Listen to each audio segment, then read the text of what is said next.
Ma'asyiral muslimin, sidang jamaah sholat Jumat yang insya Allah dimuliakan dan dirahmati oleh Allah Subhanahu wa Ta'ala.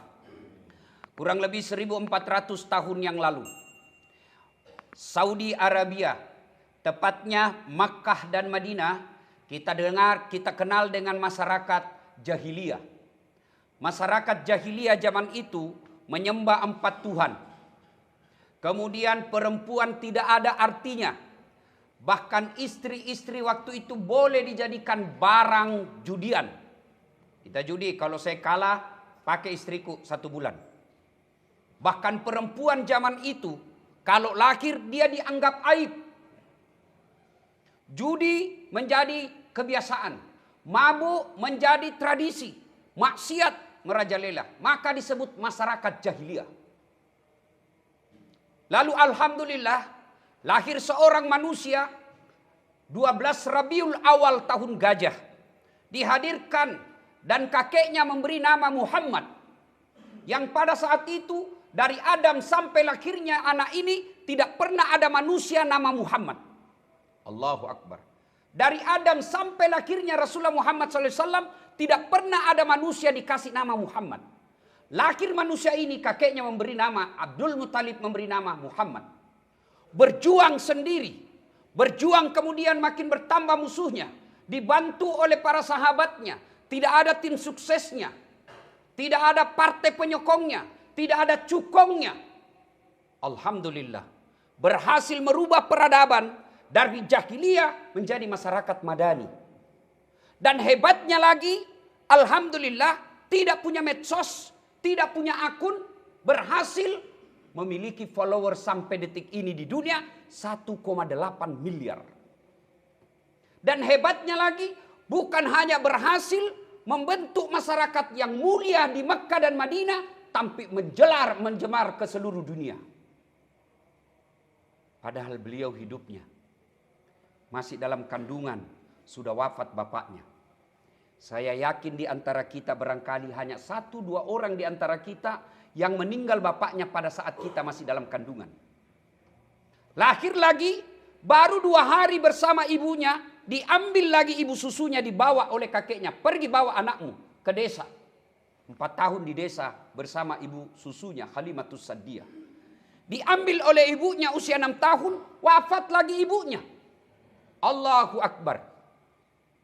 Bersama ibunya cuma 2 tahun 2 hari.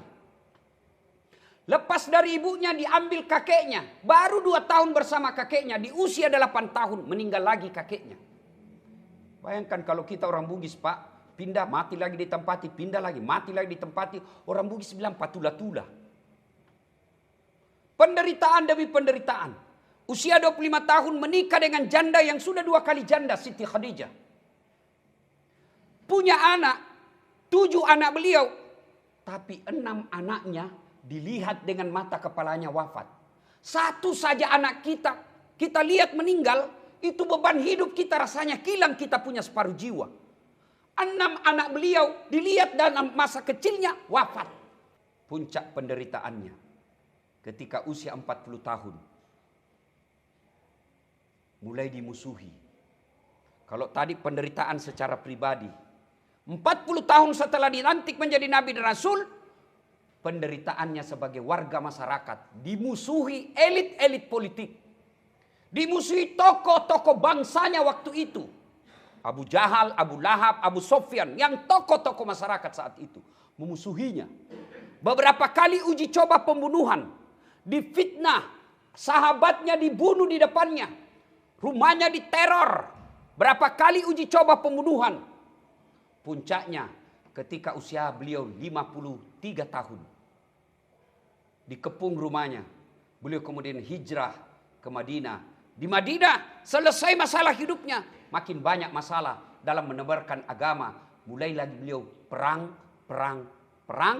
Dan hampir seluruh hidup beliau penuh dengan masalah. Padahal beliau Nabi. Cari masjid atau rumah atau kantor yang ada nama Allah, tidak ada Muhammad di dalamnya. Ada nama Allah, kanan biasanya, kiri Muhammad. Begitu mulianya manusia ini. Tapi ternyata hidupnya penuh dengan masalah. Berarti kita sebagai umatnya pasti juga penuh dengan masalah dalam hidup ini. Sebagai pegawai kantor imigrasi, pasti banyak masalah, Pak. Apa yang paling tinggi pangkatnya di sini kantor imigrasi? Kepala imigrasi. Kau pikir tidak ada masalahnya? Banyak masalahnya, Pak. Godaan duit. Kita tidak mau, tapi datang orang bawakan kita. Anu Pak. Itu masalah. Lepas dari itu, masalah lagi apa? Anak buah. Dia jual lagi kepalanya. Kami bisa bekerja sama, Pak. Tapi mohon pengertiannya, kepala kantor anu, Pak. Masalah lagi, Pak. Iya kan? Turun lagi. Pegawai honor di kantor ini banyak masalah. Yang menerima berkas, foto dan lain sebagainya. Semua kita punya masalah. Apalagi yang berhadapan dengan masyarakat. Masalah, Pak. Bapak menghadapi masyarakat satu hari bisa 50 jenis kepala. Ada yang sok tahu. Ada yang sombong. Ada yang bodoh. Sombong dengan kebodohannya. Sombong dengan kecerdasannya. Sombong dengan pangkatnya. Semua jenis masalah. Dan itu pernah dialami Nabi. Tapi Nabi sukses. Pegawai honor banyak masalahnya. Security ada masalahnya. Semua kita punya masalah. Tapi Rasulullah tidak pernah update status galau. Tidak pernah Rasulullah menyerah. Imannya Rasulullah itu sekali naik, naik terus. Tidak pernah mundur. Imannya malaikat tidak naik, tidak turun. Kalau imannya kita kadang naik, kadang turun, kadang naik. Itu manusia biasa. Maka apa bedanya? Bapak kan semua ini penuh masalah. Semua muka-muka penuh masalah kita semua, Pak. Iya toh? Lalu apa bedanya dengan kita dengan Rasulullah? Cara menghadapi masalah. Ada enggak manusia yang enggak ada masalahnya? Biar ulama, biar dia ketua MUI, penghafal Quran, semua punya masalah, Pak. Bedanya dengan Nabi, tuh Nabi pegang dua hal. Ista'inu bisabri wassalah. Jadikan sabar dan solat sebagai penolongmu. Itu makna dari kata yang Bapak lihat itu kalau mau masuk di pintu masjid ini. Kalau Bapak amalkan itu dua, kecil menghadapi orang sombong, kecil menghadapi orang bodoh, kecil orang menghadapi orang sok tahu. Kalau Bapak punya prinsip sabar. Tapi kalau kau angku, orang yang datang kau anggap sebagai duit, maka yang ada di otakmu bagaimana persulit dia supaya kita kasih dia, oh bisa diatur. Ujung-ujungnya di bawah amplop. Kau dapat uang, bos. Kau dapat uang. Mungkin kau dapat 500.000. Tapi yang keluar, dia bersumpah setelah naik mobil. Andri kalau cilaka. Kau dapat uang 500.000 tapi disertai dengan sumpah. Maka uangmu 500.000 itu membentuk darah dagingmu. Akhirnya wajar kamu dengar dakwah tidak ada perubahan dalam hidupmu. Kamu dengar nasihat tapi tidak bisa mempengaruhi hatimu. Kenapa? Telah mati hatimu. Kenapa mati hatimu? Terlalu banyak kau makan uang haram. Kalau uang haram selalu kau makan, Pak, pasti kak dorok kau nakana mangkasar. Maka doa timmu. Biar siapa kasih tahu kau ndak mempan. Mau kemana ini orang, Pak? Pasti mati. Saya perjalanan ke sini tadi, ada minta taksiah kawan saya. Masih muda, belum ada istri. Sehat malamnya. Sesak napas. Pagi dibawa pergi rumah sakit, meninggal di jalan. Kalau tidak punya bekal, mau kau kemana? Lake kau mae. Kalau di sini kau tidak suka, kau kepala kantor berdoa kau supaya cepat dimutiasi, selesai urusanmu. Ternyata kepala kantor juga lama di sini, masih ada pilihanmu, pensiun kau, selesai urusanmu. Tapi kalau masuk kau kubur, hidupmu selama jadi anggota imigrasi kau kasih sulit saja orang, kau makan saja uang sogok terus. Ada pilihanmu kalau masuk ke kubur? Tidak ada. Maka bekerja, syarat pertama, tanamkan kesabaran dalam hatimu menghadapi orang. Jangan menghadapi masalah itu dengan selalu berpikir uang. Kalau kau ikhlas, sabar layani masyarakat. Insya Allah, tiap bulan kau dapat gaji, 30 hari kau dapat pahala. Kau lihat orang, oh ini kasihan orang dari kampung ini mau umroh. Wah, ini pasti setengah mati nak kumpuluannya. Pasti bertahun-tahun nak kumpuluannya ini kasihan. Sudahlah, saya mau bantu dia. Mudah-mudahan saya permudah dia. Allah kabulkan doaku, saya bisa pergi segera umroh. Kalau niat begitu Pak, masa Allah tidak tolong dalam hidup. Tapi kalau akalmu, anu. Sabar. 2, sholat. Naik barang gampang Allah kasih kau ini dunia Pak. Lino lelong isa na Pak, pungala tala punna. Degaga susana pungala tala malekko komeloi. Kalau Allah yang mau kasih kau, kun fayakun, jadi. Tapi tidak mungkin Allah kasih kau kalau Jumat selalu kau terlambat. Sholatmu cuma hari Jumat. 5 waktu tidak ada. Jumat itu pun kau selalu senang terlambat. Mau kau masuk surga, kau kira ada orang dalam urus kau? Coba lihat gaya-gayanya kita semua Pak. Coba maki. Terlambat datang, paling cepat pulang, orang khotbah dia tidur. Bagaimana hidupmu mau bagus?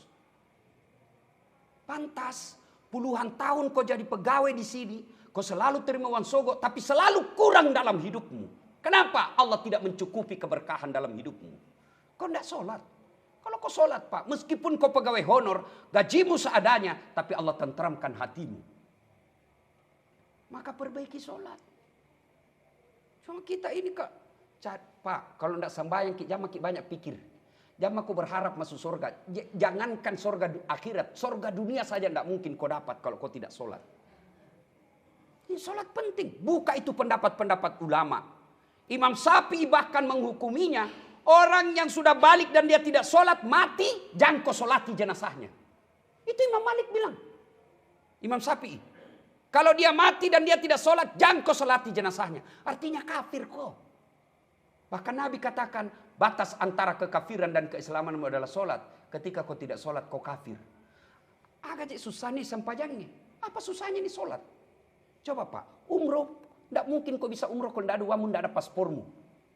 Bayangkan kalau disuruh ke sholat harus pakai paspor. Tidak toh. Bayangkan kalau disuruh sholat kita harus sini jari dulu. Tidak kan diberikan kemudahan. Bahkan boleh kau sholat tidak ada kau tahu bacaan sholat. Boleh. Datang kau ke masjid berjamaah. Diam kau saja. Semua bacaannya imam wakiliku. Tapi begitu kau mau sholat setan sudah kasak kusuk. Sebentar pi. Nanti pi. Maka saudaraku. Mudah-mudahan Jumat ini introspeksi buat diri kita masing-masing. Perbaiki saja sholatmu. Kecil buat Allah lunasi utang-utangmu. Kecil buat Allah kasihkan anakmu baik. Kecil buat Allah perbaiki kehidupan ekonomimu. Allah cuma minta perbaiki sholatmu. Saya seandainya Allah takdirkan saya jadi penentu kebijakan. Menjadi bos, menjadi pimpinan. Anak buahku kuseleksi kalau mau angkat jabatannya. Lihat sholatnya. Kalau dia tidak beres sholatnya Pak jangan ku percaya. Tuhannya saja dia tipu. Sholat ukuran utama. Bapak mau lihat teman yang baik, lihat sholatnya. Kalau sholatnya tidak baik, meskipun ngomongnya di depan kita baik, pasti itu kan tipu. Iya Pak, tapi tidak sembahyang. Pembohong itu. Sholatnya perbaiki. Insya Allah itulah makna dari ayat Al-Quran. Inna sholata tanha anil fahsa wal munkar. Sholat itu mencegah kalian dari perbuatan keji dan mungkar. Maka 2 resep ini yang kita baca di pintu itu. Bapak pegang, sabar, perbaiki sholatmu. Saya yang selesaikan seluruh masalah-masalahmu. Itulah rahasia kesuksesan Rasulullah. Beliau sabar, siapapun beliau hadapi. Bahkan orang mau membunuh sekalipun, beliau tetap sabar. Lalu memperbaiki ibadah, puncaknya menyempurnakan sholat. Lalu sampailah misi kerasulan beliau ke tengah-tengah kita. Alhamdulillah beliau akhirnya diberi gelar oleh Allah rahmatan lil alamin, rahmat bagi seluruh alam. Meskipun hidup beliau dari dalam kandungan sampai ajal menjemput, masalah demi masalah dalam hidupnya. Kesuksesannya rahasianya adalah sabar dan sholat. Saudaraku, jadikan sabar dan sholat ini dalam pegangan hidup ini, insya Allah maqamam mahmuda, Allah angkat derajat kita. Demikian, semoga ada manfaat. Lebih dan kurangnya mohon dimaafkan. Usikum wa nafsi bitaqwallah. Nun wal kalam yasturun billahi fi sabilil haq. Barakallahu li wa lakum wa izaisil mu'minin.